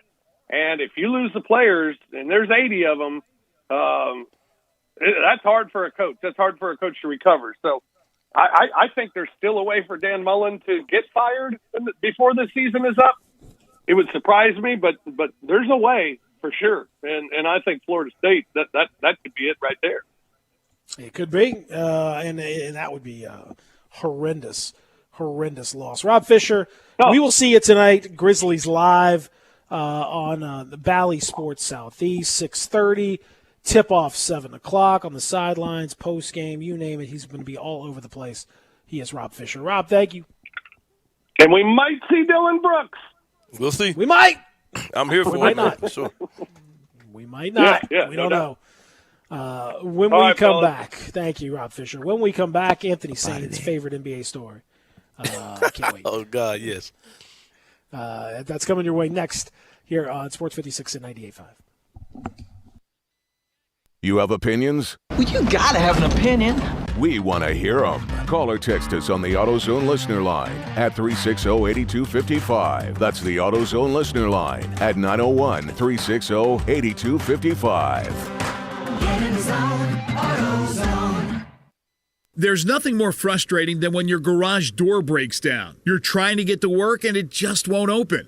What's the deal? Well, I'm not a garage door expert, but my friends at New Day Overhead Doors are. I was using New Day to fix my garage way before they came aboard with us. They are your one-stop shop for all your garage door and garage door opener maintenance needs. True professionals. And get this, New Day will beat their major competitors' price, oftentimes by half. That's half the price. 30 years experience, honest, dependable, family-owned business. Don't ignore those strange noises your garage door may be making. It's New Day Overhead Doors for a simple repair or new garage door opener system. To schedule your appointment, call 901-351-5177. That's 901-351-5177. New Day Overhead Doors. Family Leisure has done it again, and just in time for the holidays, they have the ultimate game room sale. From pool tables to theater seating, Family Leisure has you covered. If you like pool, or you like shuffleboard, or you like air hockey, there's a special price, and your friends will love coming over to your house if you want to watch the big game, or you want to watch a movie on Netflix or HBO. You can't get more comfortable than you will be in that beautiful theater seating that Family Leisure has, and it's on sale with the Ultimate Game Room Sale. Free delivery, by the way, on all in-stock items. 20% off on all game room accessories. Hey, beat the Christmas rush and get your game ready right now. Family Leisure, I-40 and Whidden Road. They want to make the holiday special at your house this year with the Ultimate Game Room Sale from Family Leisure. Doctors Without Borders teams confront hard facts in conflict and crisis zones. When others look away, we step in to act. Because measles still kills more than 100,000 children every year, we're there to vaccinate more than 1 million. Because some countries have only 1 or 2 mental health professionals, we provided over 400,000 mental health consultations last year. The fact is, your support makes our life-saving work possible. Picture the impact we can have together. DoctorsWithoutBorders.org. AC trouble? Call Air Doctors of Memphis, 901-598-HVAC. Owner Matt Davis is a third-generation full-service air conditioning specialist. Air Doctors of Memphis services all major brands, and labor and parts are guaranteed 100%. Their yearly AC checkup is only $60. Then this year, Air Doctors is the official HVAC contractor for St. Jude Dream House. Air Doctors installed the St. Jude Dream House new Train high-efficiency equipment. Get your service from the best. AirDoctorsOfMemphis.com. Call 901-598-HVAC. I'm with Pat Donahue from the Rendezvous Shipping Kitchen. Pat, how are things downtown at the Shipping Kitchen? Thanks, Brett. Wow, what a year it's been. 2020 threw a lot of changes at us. One of them was our great Memphis customers figured out how to ship our ribs all over the country. Pat, we know you ship your ribs and shoulder all over the country. What are some of the other popular packages? One of our most popular packages that's come out in the last year or two has been the barbecue nacho box. Well, our nacho box is an all-Memphis box. It includes our pork shoulder. It includes our friends at Poncho's cheese dip. Also includes Brim's chips, Felicia Suzanne's peppers, a bottle of our barbecue sauce, a bottle of our famous seasoning, some reheating tips, wet naps, cook hats, and you can even throw in a box of Dinstall's Cashew Crunch for the sweet tooth. And Pat, this ships overnight just like the rest. Brett, it sure does. Where do we order this great food? You can get these boxes by visiting our website. Go to www.hogsfly.com. In the Alley in Mr. Charlie Virgos' Rendezvous, a family-owned restaurant in downtown Memphis since 1948. Now, back to Sports 56 Grind Time. Here once again are Peter Edmiston and Anthony Singh.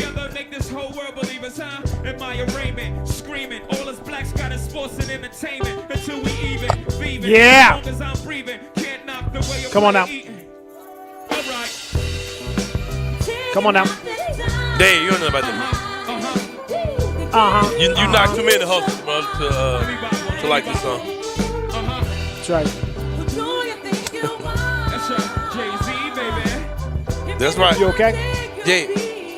You heard? Hey, don't ask me about okay again, man. Don't say. Then you don't tell me I don't know nothing about that, okay? Every time you ask me if I say I don't know nothing about it, I'm going to say, are you okay? I can't remember what it was, bro. It was the fight. It was a fight me and Peter had on the air, but it got for real. It was so funny. Yeah, that's right. We're about to scrap. I can't remember what it was, but it was you want to do that to me? I can't remember what it was, but we was at each other. I can't remember what it was. Zach didn't jump in? Yeah, Zach was over there looking stupid.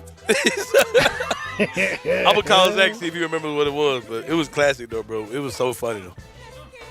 But yeah, my favorite Anthony NBA saying, story. I don't even know what the story is, so that's all I can say.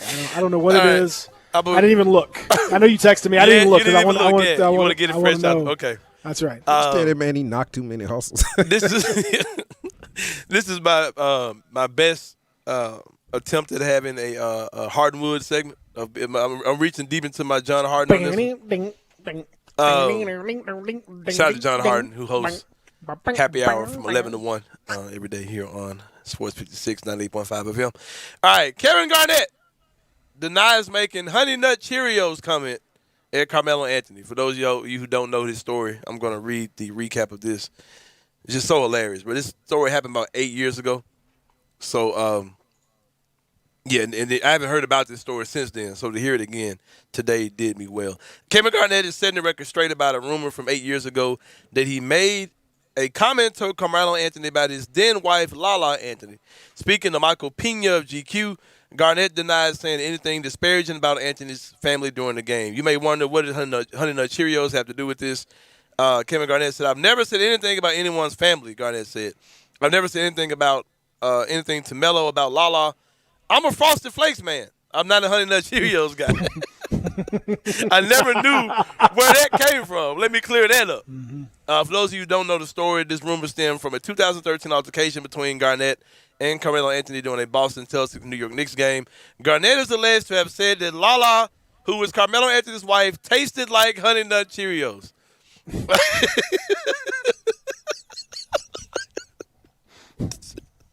Lala Anthony has also denied the comment was made. She brought up in her book, The Playbook. Kevin Garnett, in fact, had never said that I tasted like Honey Nut Cheerios. She wrote, I tried to figure out how this big lie was turned into a media firestorm. I still can't answer that one. Melo and Kevin are cool today, and now it's nothing but a faint memory. Anthony stalked the Celtics team bus after the game. He received a 1-game suspension by the NBA for his actions. This is a funny story, bro. Kevin Garnett was, without a doubt, a madman and a maniac back in his day. And imagine Kevin Garnett walking up to you, you're at the free throw line, and he leans over to you and says, hey, yeah, your wife tastes like Honey Nut Cheerios. I mean, what? And everybody's acting like this never happened now. But speaking to reporters at the time, Anthony said there are certain things that you just don't say to another man. The 10-time All-Star didn't elaborate on exactly what Garnett's comment was to set him off. Isn't that when he met him at the bus? Yes. That's why you know it's a bunch of crowd. Like, bro, you were ready to kill this dude after the game. Like, you waited at the bus to fight Kevin Garnett after the game. And but Kevin Garnett pulled the ultimate troll move saying, I'm a Frosted Flakes man. I'd never say your wife tastes like Honey Nut Cheerios. Bro, that is so wild, man. It's beautiful. And it's like nobody asked for this story today. Nobody's like, man, I wonder. People have forgotten completely about it. Can I get an update on the whole Honey Nut Cheerios thing? And then here we are, we're interviewing Kevin Garnett to get some clarity. Yeah. Frosted Flakes guy. I'm a Frosted Flakes guy.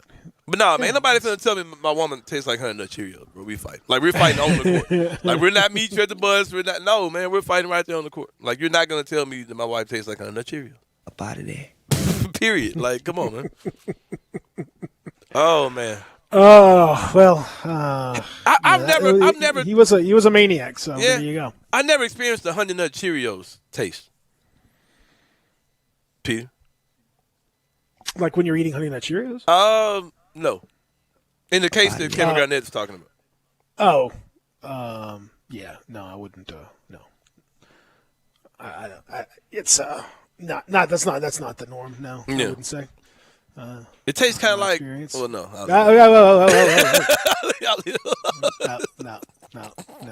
Up out of there. Right. Nope. But yeah, shout out to Kevin Garnett, man, for making this story back funny all over again. This man said, "But Frosted Flakes guy." No, man, we fighting again. I'm gonna fight. I'm going to fight you again, Kevin Garnett, for saying no. It wasn't Honey Nut Cheerios. It's been. Yeah. Too long. What do we? What I don't know. Kevin Garnett. Kevin Garnett is. As a player, he was one of my favorites, especially in his early career.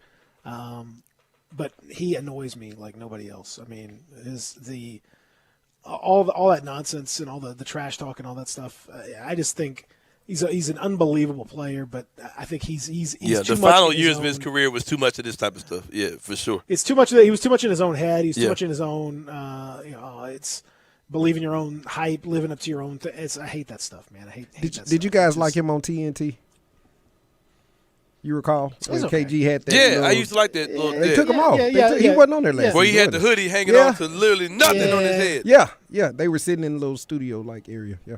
I don't know. He's okay. Like it's okay. It's Draymond Green is the one I think is phenomenal. Draymond Green is phenomenal. Yeah. Like, I mean, to me, he's already elite at that. You know, he annoys me sometimes and all that stuff, but like he is a great orator. Like, he's got a great sense of the game. Mm-hmm. He's entertaining, all that stuff. Like he gets it. Like he just gets it, man. It's I don't know. Being an active player, he gets a lot of info out of them when he interviews them. Well, I mean, it's just like when they have him on, like he really does bring, like a lot of guys. We've talked about this before. It's one of the most annoying things to me about NBA coverage is that there's just not enough X's and O's in my mind. There's not enough actual information. It becomes a lot of like, this nonsense about, somebody said this, Jokic pushed this guy pushed this guy, and all. It's a lot of that nonsense, soap opera stuff, and not as much about the actual X's and O's. When you watch like NFL coverage, you see, they have, here's what this guy did, and here's the route, and here's what this guy did. When you watch other sports, you have that kind of stuff, and in the NBA, you don't really have that. They don't do much of that. It's a lot of just generic stuff. I mean, hell, I don't even know that the TNT guys even watch the game. Like, it doesn't look like they even watch the game that they're covering half the time. So when Draymond comes on there, he actually gives basketball information. It's like, wow, that's refreshing. We could do that more often. He had we could really actually talk good about the game. With Kevin Durant. That interview with Kevin Durant was really good. It's really good. Like he gives good information. Like that's what you want. Like actual information. Like why did this guy do this? Why did this happen? What's going on in the game? Like it's I don't know. To me, it's a no-brainer. Like that's what you want. You don't have to get deep into the weeds with it. But actual journalism. But let's get just information. It's not even. I'm not even talking about journalism. I'm talking about just explain. You're a player. Players that were in the league not that long ago. This is even a separate issue than these guys always trashing young players, which is annoying as hell that they do that. But guys that are in the league now, explain, here's what happened. Here's the call. Okay, you're supposed to do this, and this guy moved here because of this, and here's why we did that, and this is the coverage is normally this, and stuff like that. You could really explain the game as opposed to do what the NFL does. He looked awful. He looked terrible. And this guy was awful. And this guy did this. He just plays like crap. And I don't even know. Did that to big man. Got to get inside. Got to get to the big man. Got to get to the big man. Throw it in. All that. Barbecue chicken. I can't believe it. It's just what are you talking about? What are we doing out here? Back when I played, you guard the man. You guard your man. We didn't switch nothing. Yeah, you didn't switch anything. Yeah, try that now. Big man, be big, be big. Yeah, try that now, Shaq. Yeah, it's gonna be. Here's the thing, Peter. Peter, here's the thing. No, that was my Charles Barkley. Oh, okay, gotcha. Yeah, I saw that. I saw that through the glass. So it looked like Charles. Yeah. Here's the thing. Yeah, it's no. I want. Listen. I like a lot of those guys, and I live inside the NBA, and I think there's a lot of extremely funny stuff that happens. But come on, man. The crapping on the current pro. Give me some information. Yeah, it's terrible. Exactly. Give me the current pro. Give me something here, because you guys could do that. You could absolutely do that. Annoys me. Yeah. That part. Do better. That part bothers me. Be better. Exactly. Be better. It's not that hard. Come on, guys. No. Come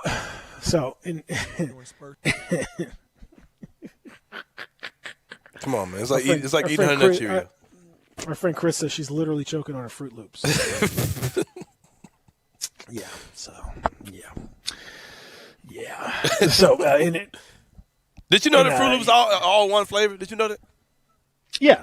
Ain't that amazing? That's so great. Darren, you knew that? Yeah. All one flavor, just different colors. Yeah, they all one flavor, different colors. Yeah, they all just different colors. You smell as soon as you know, crack that thing open and you smell the smell. Too, right? Yeah, it's obvious. Like when it comes in, like, oh my God, like this is definitely. This is what it is right here. You can easily smell it and all that. Yeah. Oh yeah. Speaking of that, I don't. Props to my people at Kellogg's, man. I think Penny is a Honey Nut Cheerio guy. Who? Penny. No comment. No comment at all on that. Yeah, I would say. I'd say definitely no comment on that. Yeah. Or a Frosted Flake guy. Zaddy Larry Frosted Flake guy. Larry seems like he might be a Frosted Flake guy right there. Yeah. Some mini wheats, shredded mini wheats. And I want to say real quick also, shout out to Rasheed Wallace, who I watched last night when Jalen Durham was on the foul line. I was trying to videotape it. I couldn't go back and rewind it to get the on video. But if you watch him, he was imitating the free throw motion. He was doing dribble, flip, and then did the shot. He did it exactly at the same time as I think it was Jalen Duren. And if you watch him in the background, like it was, I don't know what they're working on. I don't know what the routine is, but he was doing it exactly at the same time. It was hysterical to watch. I didn't see that. Yeah. You need to keep a close eye. If you go back and watch it again, see if you can see it because it's. I'll have to see if I can find it. I can't remember exactly what it was, but it was. I was like, oh, is he doing that? Yeah, he's doing that. Why is he doing that? I don't know why he was doing that. Maybe there was some kind of routine that they had being one with him, man. Being one. Yeah, I don't know, but he was. You talk about being one with him. He was one with him. Like he was into it. Like he was right there. He was right there with him the whole time. Of course, as we mentioned, it's going to be a big night tonight at FedEx Forum. We're going to give you a little preview of the matchup tonight with the Hornets and one final look at whether or not, if Dillon Brooks does come back, what that's going to look like. Because I know Anthony and I disagree on whether or not he's actually going to come back. And lately, to be fair, Anthony's been better than I have at predicting this sort of thing. So you might want to go with him if not. But if you want to, you can do that tonight or any night. Basketball fans, you could celebrate the NBA's 75th anniversary season on FanDuel Sportsbook. Right now, new customers can place their first bet risk-free. And if you don't win, you'll get up to $1,000. How do you do that? You download the FanDuel Sportsbook app and sign up using promo code BIGHEAD to get that first bet risk-free up to $1,000. You can make every moment more this NBA season with promo code Big Head. If you've been thinking about joining FanDuel, it's the perfect time to give it a shot.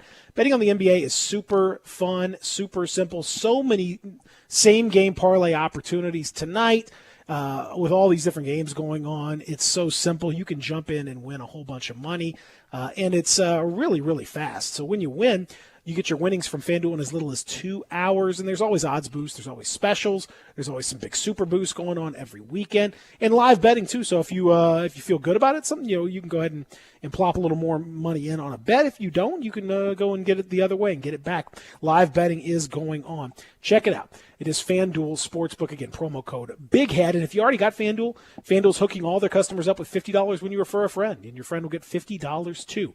Invite them using your exclusive referral link, which can easily be found when you tap the refer icon. Again, FanDuel Sportsbook, promo code BIGHEAD. Must be 21 and older and present in Tennessee. First online real money wager only. Refund issued is non-withdrawable site credit that expires in 14 days. Restrictions apply. See terms at sportsbook.fanduel.com. Gambling problem? Call TN Redline 1-800-889-9789. Back after this, we'll have a preview of tonight. Real Sports Talk, Sports 56 and 98.5. We are Sports 56 WHBQ. Listen to us daily on 560 AM and 98.5 FM, as well as around the world at sports56whbq.com or on the Sports 56 app. The original hot dog factory and Spice Wing, located at 4265 Hex Cross Road near 385. The menu offers a variety of all-beef hot dogs with over 20 choices. Try some of the best-selling favorites like the bacon wrap Memphis dog and even sausages like street Polish, Italian, or Jamaican jerk chicken. Open 7 days a week, Monday through Saturday, 11 till 10, and Sunday, 11 to 8. Catering and event hosting is available. Have your next meeting or family gathering at the original hot dog factory. Now hiring team members. Apply in person. The original hot dog factory and Spice Wing. Napa Know How. Right now, a 5-quart jug of Napa full synthetic motor oil is only $19.99. It's the hottest deal of the year for the coldest time of the year.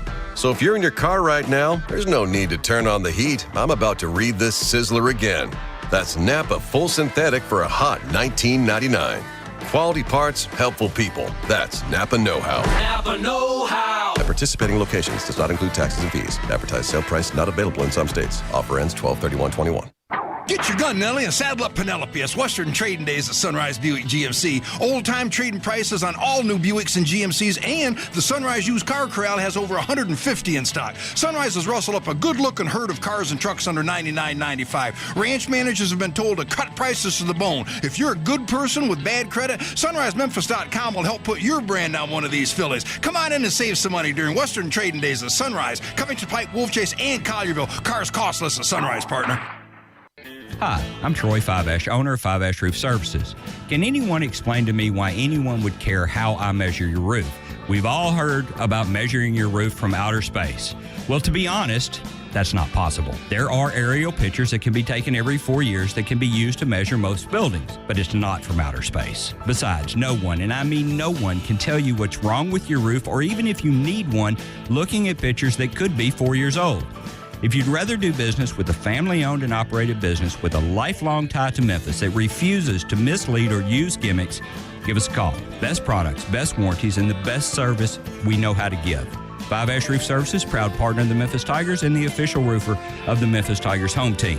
Fiveash Roofing, fair, honest, and ethical. 367-0050 or memphisroofer.com. 367-0050 or memphisroofer.com. Fiveash Roofing, it's what we do. We're here for you. Now, back to Sports 56 Grind Time. Here once again are Peter Edmiston and Anthony Sane.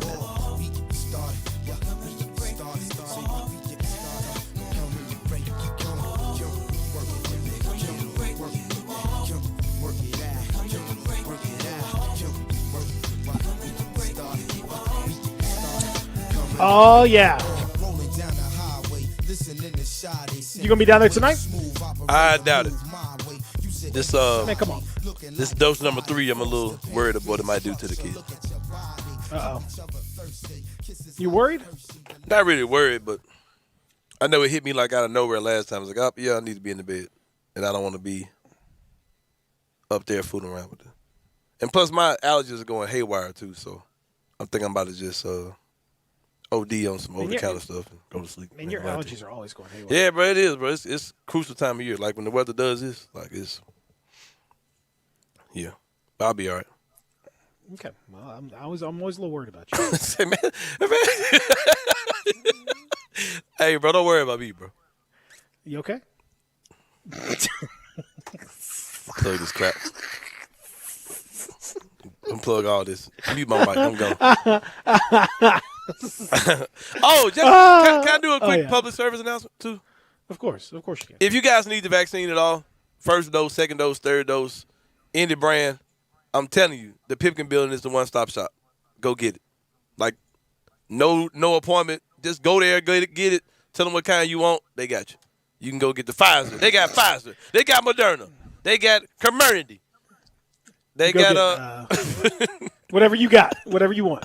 They got cherry flavor. For real. Like, they got all of them. They're like, hey, we got you, bro. Hey, whatever you need, I got you. They got that Aaron Rodgers. Because they almost gave me that Pfizer. I said, top shelf. I said, no, ma'am, top shelf. They tried to give me some Pfizer, Peter. No, ma'am, top shelf. I need it. No, you got to go with that Moderna. That Moderna. You got to get him with that Moderna. Yeah. You got to get it. Go get it, man. Pipkin Building. Just go get it. Come on. They got it looking like Area 51 up there, where it's like you go one way in, one way out. You got to drive around the block, and you can't go this way. Security stopping you and all that kind of stuff. And National Guard, Army, all that kind of stuff. So it looked like they got aliens hiding up there, but yeah, just go. No, you're exactly right. The Pumpkin Building, yeah. Ladies and gentlemen, let's go.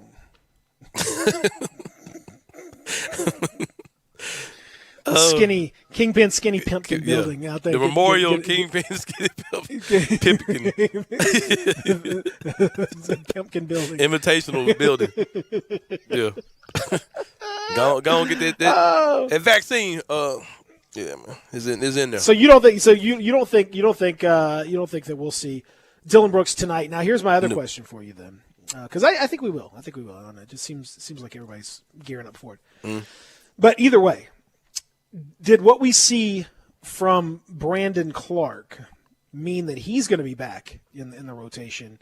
And does that mean that Zaire, when he comes back, gets kind of pushed to the draw? How does this work with Brandon Clark? He played too good to be out of the rotation, surely. I hope that I hope that Brandon's play affects Steven Adams and Tillman a little bit more than it does Zaire. Because I would be down for get Steven Adams out there, first dead ball, pull him out, give him about 15 minutes a game. 15 to 20 a game. He had 19 of the night, so it's nothing. It wouldn't be that much of an eye shock to see him only play 19 or something like that, because that's what he did there tonight. People talk about Jaren starting at the 5. I honestly wouldn't mind seeing Tillman start at the 5. You know what I mean? Think about it. If you're gonna bench Adams, interesting. I can see that, bro. Like that Tillman Jaren lineup, we haven't seen much of it. I think it could be pretty good. They're really interchangeable with the 5 and the 4. Both can play the 5 and 4. Both can switch. I like to see that, man, for sure. For sure. What I think you're seeing, the Grizzlies. The versatility they've got is good. It's good, but it's also it can be a little bit of a problem just when it comes to figuring out exactly what you want to do. Yeah. They really have to be pretty intentional about how they want to approach these kinds of problems, because you've got a bunch of different guys that can play, and it depends on how you want to do it. It depends on what you want to do. But I do think it's, and that's why I asked both he and Jaren about it. I do think that Taylor Jenkins is leaning towards playing him more and more at that 5 spot. And I think part of it has been because, Steven Adams, just in certain matchups, it's not working for him. And guys that Jaren can defend at the 5 without fouling, I think you need to go ahead and, now obviously the Grizzlies do a lot of switching and stuff, so it's not right exact, but if he can defend that position, go ahead and let him do it. Go ahead and let him do it, because I don't know that Adams is giving you a whole lot right now. I agree. It's, something to think about. Big one tonight. We'll talk about it tomorrow. Obviously, a whole lot more, too. Coming up next, our good friends Brett Norsworthy, who is ready to roll, and Gabe Kuhn. Next with Sports Time in the Family Leisure Studios. Everybody, have a good hump day. We'll talk to you in the afternoon.